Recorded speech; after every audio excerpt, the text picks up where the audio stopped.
Salut, c'est Vincent, bienvenue dans cette nouvelle vidéo pour diviser par deux ton temps de travail ou réduire par deux ton temps de travail si tu as déjà vu la précédente vidéo.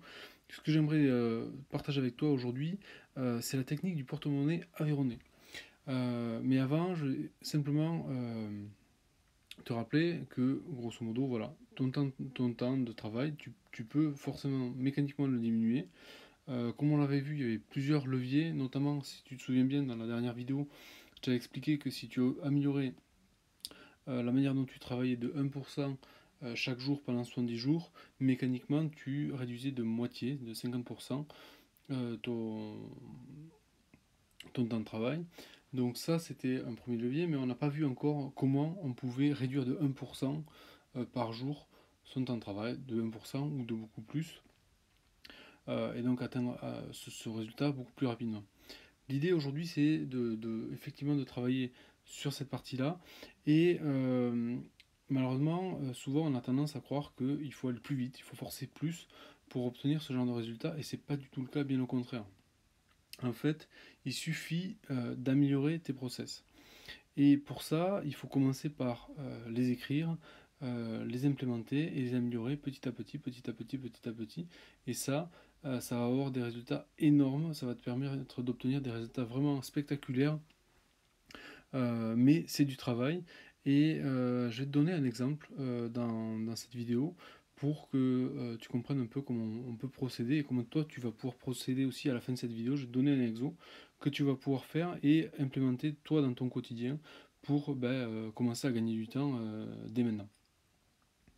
Alors cet exo, je vais le démarrer. Cet exemple, pardon.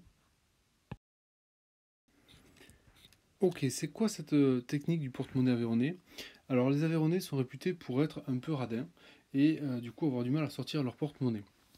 Je vais utiliser cette image-là, que ce soit Aveyronais ou quel que soit le département, peu importe. Moi, je suis en Aveyron, donc j'ai pris cet exemple-là pour, voilà, pour la déconnade. Mais l'idée, c'est d'essayer de te donner cette notion-là de la même manière que on peut être radin, etc. On peut aussi être feignant, mais dans le bon sens du terme, c'est-à-dire de s'économiser, entre guillemets. Et la meilleure image, évidemment, c'est celle de l'argent, parce que c'est celle qui parle au plus de monde. Donc, on va prendre un exemple assez simple. Hop, alors, tac. On va prendre un exemple. Et cet exemple, c'est celui tout simplement de la création d'une vidéo comme celle que tu es en train de regarder. Cette vidéo-là, je la fais avec un process. Alors, soit on s'en rend compte ou pas compte, peu importe. Mais l'idée, c'est qu'il y a un certain nombre d'étapes pour pouvoir créer cette vidéo et te la mettre à disposition. Donc on va prendre cet exemple-là, juste pour que tu comprennes comment on peut euh, améliorer et réduire de moitié un process. Donc la première chose, c'est de l'écrire. Donc là, par exemple, dans les étapes, la première chose, c'est de l'enregistrer. D'accord? Donc il y a une première étape qui est d'enregistrer. La deuxième chose, c'est de faire le mémo PDF, donc que tu peux retrouver comme d'habitude dans la description de la vidéo. D'accord? Ensuite, ce mémo PDF, je vais la mettre sur la page de mon blog. Ok? Sur une page de mon blog. Et puis, pour que tu puisses y avoir accès, je vais simplement créer une nouvelle liste de contacts dans mon logiciel d'email. Je vais rajouter du coup un email automatique, donc plus l'email auto qui va te renvoyer vers le lien, vers la page du blog où tu pourras récupérer le PDF. Mais pour faire cette nouvelle liste, il faut aussi que je crée un nouveau formulaire dans mon outil, donc un nouveau formulaire. Ok. Et une fois que j'ai créé ce nouveau formulaire, il faut que je récupère le lien, d'accord, et que je rajoute le lien à la vidéo, dans la description de la vidéo. Ok. Ensuite, il faut quand même que je vérifie que, comme il y a pas mal d'étapes, que tout ça, ça fonctionne bien. D'accord, donc je vérifie si c'est OK. Après, il y a encore d'autres étapes, et puis avant, il y en avait aussi d'autres, d'accord, qui est la préparation, etc. Là, on voit déjà qu'il y a 1, 2, 3, 4, 5, 6, 7, 8 étapes. OK, donc on va faire simplement cet exercice-là, avant, après, d'accord. Et ici, on va faire le total pour voir qu'est-ce que ça donne, d'accord. Du coup, comment on fait?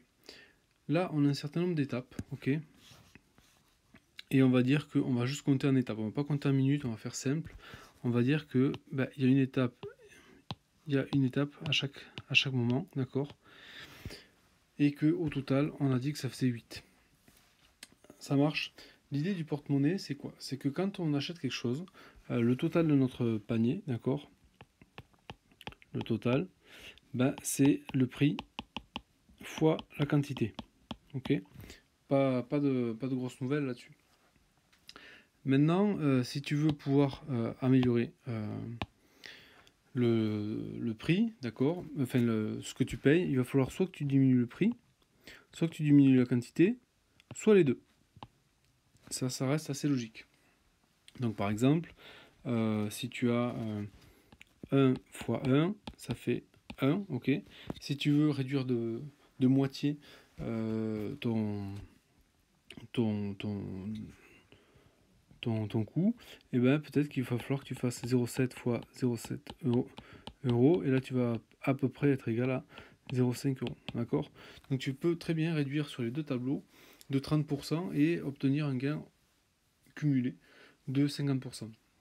Ça, c'est le levier qu'on avait vu dans la vidéo précédente. Maintenant, ce qu'on va faire, c'est que ce levier-là, on va l'activer, on va se poser la question sur chacune des étapes. On va challenger chacune des étapes pour voir si on peut soit réduire le prix, c'est-à-dire la quantité d'effort qu'il faut pour faire cette étape-là, soit réduire la quantité, c'est-à-dire est-ce qu'on peut supprimer cette étape-là ou la simplifier de manière à ce que ça soit beaucoup moins coûteux au total. Donc par exemple, l'enregistrement, on va dire que donc là, on va rien changer à l'enregistrement, la durée de la vidéo, ça sera la même. Ok. Maintenant, le mémo PDF, si je trouve un moyen que ça me coûte moins, donc ça c'est ce que moi j'ai trouvé avec le petit logiciel que je suis en train d'utiliser actuellement, mais par contre je continue à faire un mémo. Ensuite, le blog. La manière dont je suis en train de modifier, c'est qu'à chaque fois je crée une nouvelle page pour chaque mémo. Et donc du coup, là, au lieu de faire une nouvelle page, je vais garder une seule page unique où je vais te mettre tous les mémos, les vidéos et les derniers mémos que tu peux télécharger dessus. Ce qui fait que ça va réduire drastiquement la quantité de travail la quantité d'effort que je vais avoir à mettre pour ce truc-là. Donc je garde ce blog-là, mais je vais réduire la quantité de travail. Ensuite, par contre, sur la nouvelle liste de contacts, je vais, plutôt que d'en faire une fois à chaque nouvelle vidéo, ce que je faisais jusque-là, donc si par exemple je faisais une vidéo par semaine, ça me faisait 52 listes à créer par an, mais là je vais garder une seule liste de manière à me simplifier le boulot. Ok. Donc je vais avoir fait le boulot une fois. Par contre, pour toutes les autres fois, ça va me coûter 0 puisque je n'aurai pas à le refaire. De la même manière, le petit email automatique, je vais le rédiger de manière à ce que j'ai plus à le rédiger pour chaque mémo. Donc là, pareil, quantité 0. Ensuite, je vais créer au lieu de créer un nouveau formulaire, là je vais tout simplement de la même manière faire mon formulaire pour qu'il soit toujours le même. Ok. Et puis enfin, le lien vers la vidéo, ça à chaque fois je vais quand même devoir le faire. Par contre ça sera le même, donc je devrais gagner un peu de temps, mais on va dire que ça sera à peu près la même chose. Et puis en termes de vérification, finalement ce que ça va me coûter, ça sera un peu moins parce que le process était fonctionnant déjà, je vais quand même le faire à chaque fois, d'accord, mais je vais beaucoup moins le faire. Donc voilà, tu vois comment avec une liste d'étapes où il y a 8 étapes, comment tu peux jouer à la fois sur le prix ou sur la quantité. Et puis on va faire le bilan. Donc d'accord, on va faire le bilan très rapide.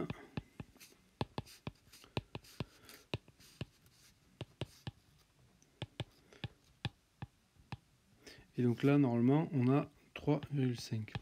Alors évidemment c'est qu'un exemple, mais tu vois bien que finalement tu peux passer de 8 étapes à quasiment moins de la moitié. D'accord, juste en réfléchissant un petit peu comme ça, en essayant d'être radin soit sur le prix, soit sur la quantité, sur chacune des étapes de ton process.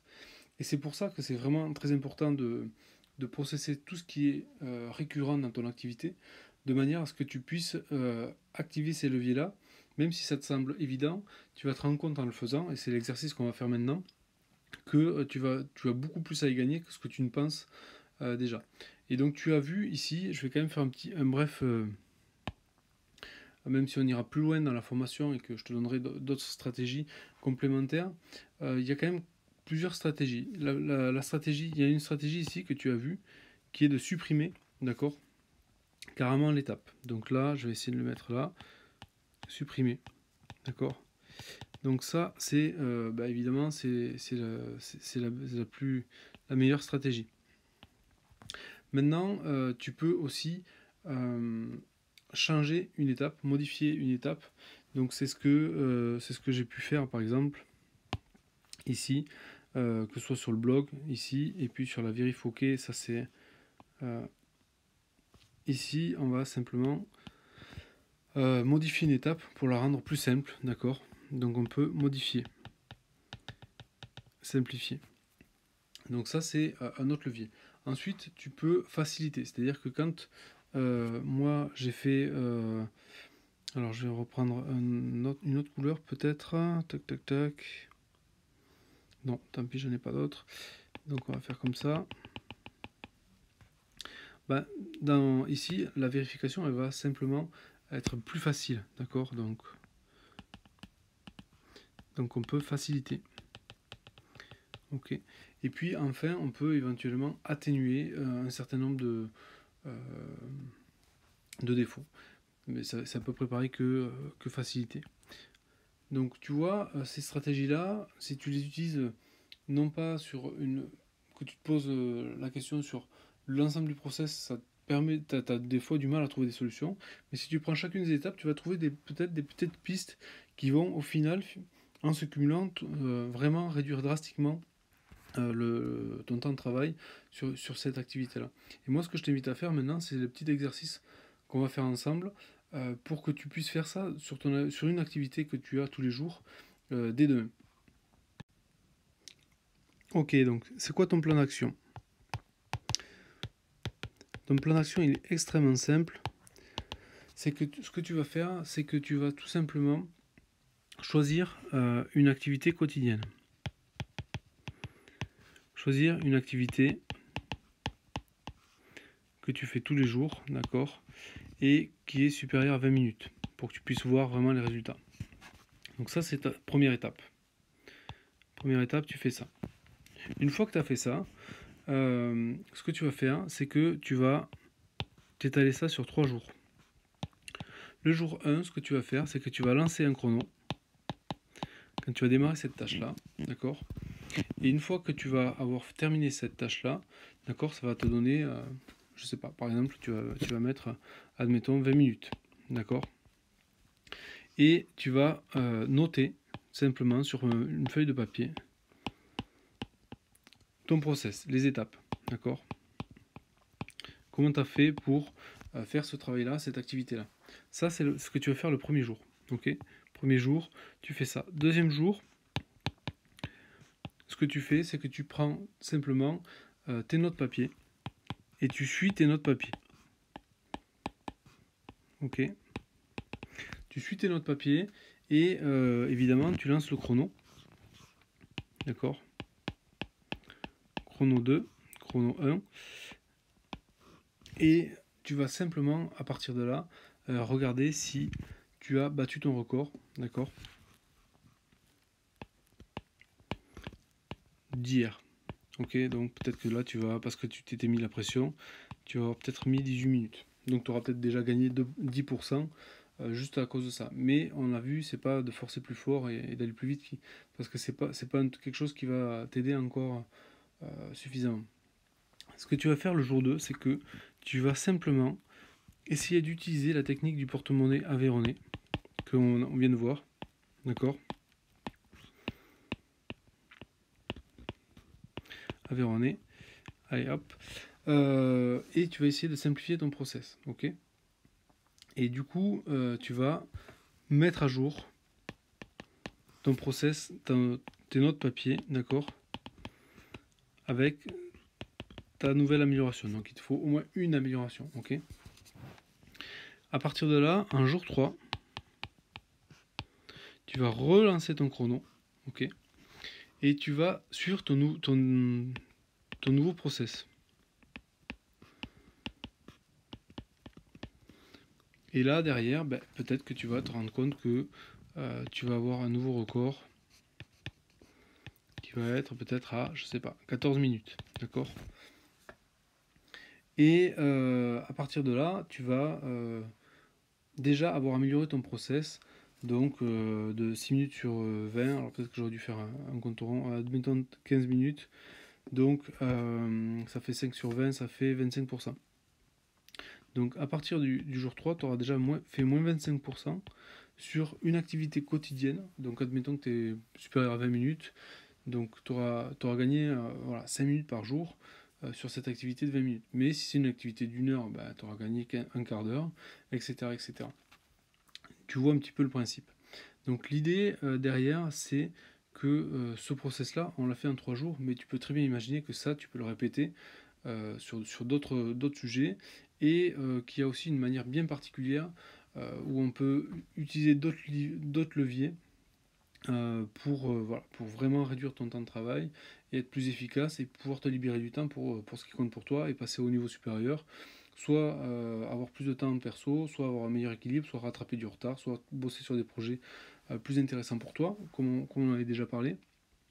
Bref, le temps que tu vas récupérer comme ça, ben, tu vas pouvoir en faire ce que tu veux. Et là, moi, je sais pas ce que tu en veux, ce que tu en feras, c'est à toi de voir et à toi de décider. Mais moi, ce que je te recommande de faire maintenant, c'est que simplement de télécharger le mémo de cette petite vidéo. Comme ça, tu auras ce petit plan d'action là et tu vas pouvoir suivre ce truc là. Et puis, regarder aussi en description de la vidéo, ou si la formation euh, pour réduire son temps de travail par 2 est enfin sortie. Et auquel cas, tu trouveras certainement des conditions particulières pour cette formation au moment de son lancement. Donc voilà, donc là je te laisse regarder si c'est toujours valide. Sinon, tu auras quand même le lien dans la description de la vidéo pour aller plus loin et vraiment passer au niveau supérieur sur la gestion de ton temps de manière sur l'aspect process. J'avais déjà fait une formation sur la partie priorité qui était The Priority Hacking Simple System. Et sur cette formation-là, on va plutôt se concentrer sur comment faciliter l'exécution et réduire drastiquement l'exécution. Donc il y a plusieurs leviers, on en a vu dans différentes vidéos que j'ai déjà partagées. Et aujourd'hui, c'était de commencer à simplifier les process, mais on verra qu'on ira beaucoup plus loin et qu'on va même avoir d'autres surprises et d'autres leviers qui sont très rarement utilisés dans les méthodes d'efficacité, voire quasiment jamais. Donc voilà, tout ça, je te montrerai toutes ces surprises et tous ces nouveaux leviers dans la formation. Voilà, j'espère que cette petite vidéo t'aura plu, et puis je te retrouve très vite dans un prochain contenu. Et à bientôt, bye!